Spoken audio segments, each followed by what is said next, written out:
Hello, everybody, and welcome to That's My Opinion. I'm your host, Molly Jordan. Let's get to it. I know you've missed me. I've seen quite the amount of movies. I just haven't had the time to sit and review them all, so I apologize. We're going to do this off the cuff today. I'm going to review a few movies, and I don't know how detailed they're going to be, but I'm at least going to give them nods. So here we go.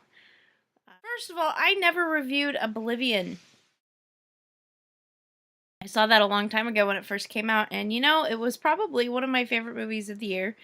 I don't know if it's the favorite, and certainly the year's only half over. Oblivion was starring Tom Cruise. It was about a veteran assigned to extract Earth's remaining resources. He begins to question what he knows about his mission and himself. I haven't loved Tom Cruise in a long time. I don't know about you guys, but he did Jack Reacher, and I fell in love with him all over again. And as this character is in Oblivion, he was fantastic. Morgan Freeman, who is of course good in everything he does, and it also stars nobody else important. I'm not sure how much of a good, bad, and the ugly I can give you. The good was the amount of time. I never felt bored. There's lots to keep you involved in, questioning. When I used to watch the preview, I always figured it was live action WALL-E, the Pixar movie, because it always seemed like he played this white suited character who went around collecting stuff on Earth and had his own little place to store it all. Falls in love with a girl and does everything he can to be with her, and at the cost of everything. And that's very much a WALL-E kind of story, but in matter of fact, the preview doesn't let on what the real story of Oblivion is. It's a mystery to try and figure out where we follow along the story with him. He's trying to figure things out, so are we. And I liked that aspect about the movie. The bad, some of the acting was pretty bad. It was mostly from actresses that we don't know. And there wasn't really an ugly, except that it's not one of those movies that holds its own for a long time in the theaters. It's not going to be the next Independence Day. I don't think it's going to be as good as After Earth, which is coming pretty soon with Will Smith. I think it's just a post-apocalyptic story that was really entertaining. I'm going to suggest it to anybody. I really did enjoy it. Next on the list of older movies I saw and forgot to review, another one was The Sapphires. It takes place in 1968, where four young, talented Australian Aboriginal girls become a girl group and tour Vietnam singing. It's very kind of Pointer Sisters singing, and it's actually a true story. It's starring Chris O'Dowd, who I have fallen in love with. He's made famous for the movie Bridesmaids, where he played the cop, but he was also in The IT Crowd, which is a British comedy that I enjoy, and I've been in love with Chris O'Dowd for a very long time now. I like it when he shows up in movies. The good. It was a very heartwarming movie, and it was so touching, and the cool part is that it's a true story, so when you get to the end of it, to know it all really happened was heartwarming. The bad is that it was an independent film, and it didn't make it worldwide, and I don't think a lot of people have ever heard of it, and that's sad. So therefore, it didn't get a lot of recognition. I'm sure it's still playing in your independent, tiny little theater down the street. And there really is no ugly to this movie. The music is great. It's very touching. Bring your boxes of Kleenex. That's all I'm going to say about that, because we have to keep this short, because there's a lot of other movies on my review is one that is more recent. We went and saw The Great Gatsby, which of course was fabulous. The Great Gatsby starred Leonardo DiCaprio as the Great Gatsby. You know, that book we all had to read in English class. And he really blew me away. I've got to admit that he is not somebody I really like. He did such horrible movies as Titanic and Romeo and Juliet, another Baz Luhrmann film. And he always played this pretty boy, wannabe River Phoenix type. And I learned to just not appreciate him until he did Shutter Island with Mark Ruffalo, and that was where he blew me away. That's when I respected him as an actor, and it certainly wasn't before then. Inception, after that, I was like, okay, this guy can actually act, and he did a really good job as Gatsby as well. Carey Mulligan plays Daisy. She does a very good job. She's very beautiful. She plays young, naive, and oh, what me? Southern Belle very well. The bad of this film. There's a lot of it.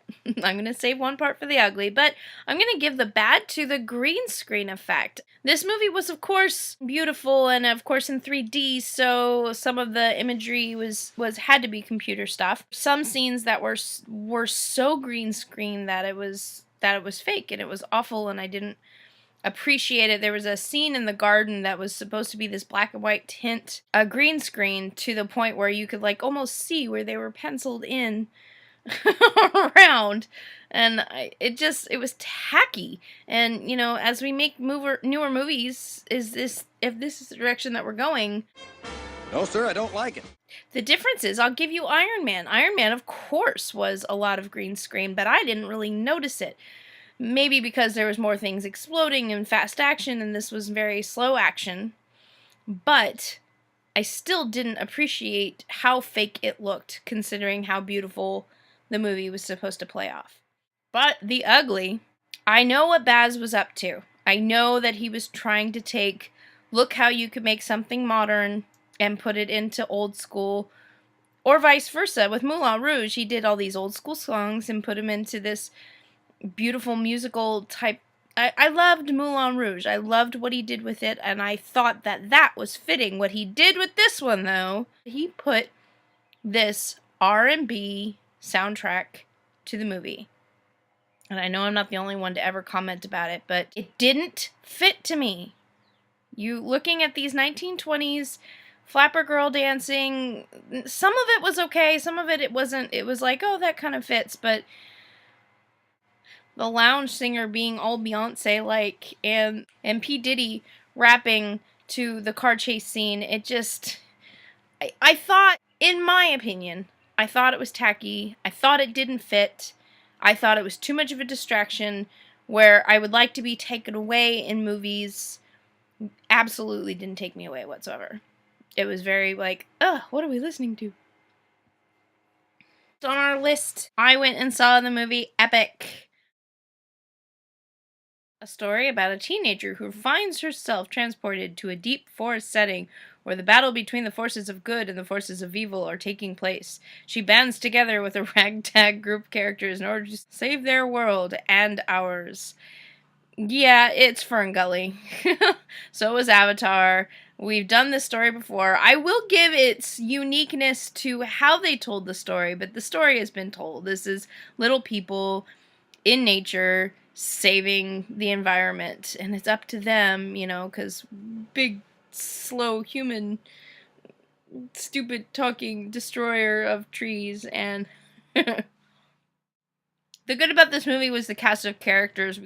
I like it when there's a cast of characters of voices that I know. It's not only just fun to figure out who's who, but when you can recognize somebody, you can go, wow, I know what he looks like when he's saying that. I think that's important to me with animated movies, and I'm glad that they finally, back in the old Disney days, they didn't really do that. You didn't really know who was who. In fact, some of the princesses were the same voice for 2 or 3 movies. The bad in Epic were the way that the characters were drawn. Specifically, I think Beyonce very much had a Barbie look to her, and I think that if you're going to draw characters as cartoons, then draw them as cartoons. But if you draw them as real people, do a better job. I did like how well the ideas of using nature as swords and shields.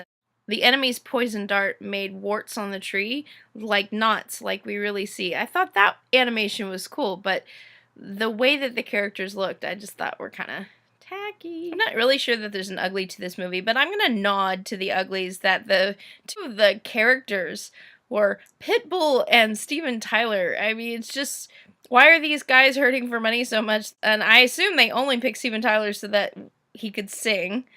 And why they picked Pitbull as some bad boy toad, I don't know why they had to pick him. It's worth mentioning to a nod is to the ugly, as I didn't think it was necessary for them to be the voices. They could have hired a nobody. Last but not least, for your final review, I saw Fast and the Furious 6.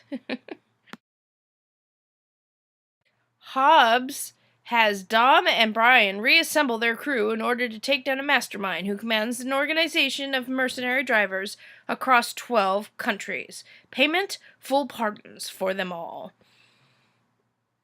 Cheesy. As the final installment of the Fast and the Furious movies, I like how these tie things together. As a fast car action flick, I would absolutely recommend this movie. It was highly entertaining. The Good, let's be honest, ladies, The Good is watching Vin Diesel and Paul Walker and all these pretty boys. I'll give you The Rock. Even I'm not very much attracted to muscles, but he kicks some serious butt at some point, and you're like, you know. The Good is, for us ladies, The Good was watching all those pretty boys in their pretty fast cars. The Bad, I think The Bad was some of the improbable stuff, as you've seen in the preview where they take down the plane. That's a much longer scene in the movie, of course, than the preview lets on. But it still seems pretty unlikely. There's another unlikely scene where the car crashes and then anyway, really, like, that would happen. I don't even have to explain. I'll just tell you. It's like, not likely. I mean, even if you're a good fast driver, it's very movie-like. The Ugly. You know, I can't think of an ugly, so I'm just gonna say some of the varicose veins in The Rock's bicep were just disturbingly ugly. That's as bad as it gets, folks. I mean, it's just exactly what you expected it to be. It is a fast car chase movie. And I will, without giving spoilers, tell you that the end was aha-ish, and the end does have a twist to it that, for any Fast and the Furious fans, was a nice little dessert treat for the end of the movie. So, look forward to that. So that's it for my reviews for the week. Those are all the movies that I went and saw. I gotta tell you, I'm quite excited about a few movies that are coming up.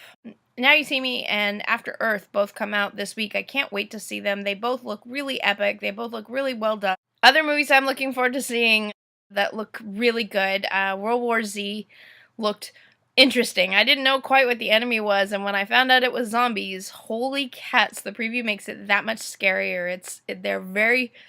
It looks terrifying. And I guess Brad Pitt worked really hard, read the book and worked really hard to make sure that this movie was made, so we'll see how much it is like the book. Man of Steel also looks awesome. Who hasn't seen a Superman movie? I mean, they've all been made before. We've seen them all. So are you retired now, or what? I don't know. Are you retired now? Well, I know I'm not retired. I'm just getting started. Here, hang on to these for me, will you? What the? Gross. I'll be right back.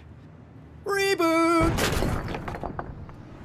This particular one looks like a very good installment, a very good job. I'm looking forward to that one. Lone Ranger, starring Armie Hammer, and Johnny Depp is coming out pretty soon. I've seen the preview quite a few times, and I'm kind of looking forward to the movie. I don't expect it to be good, but I am looking forward to it a lot.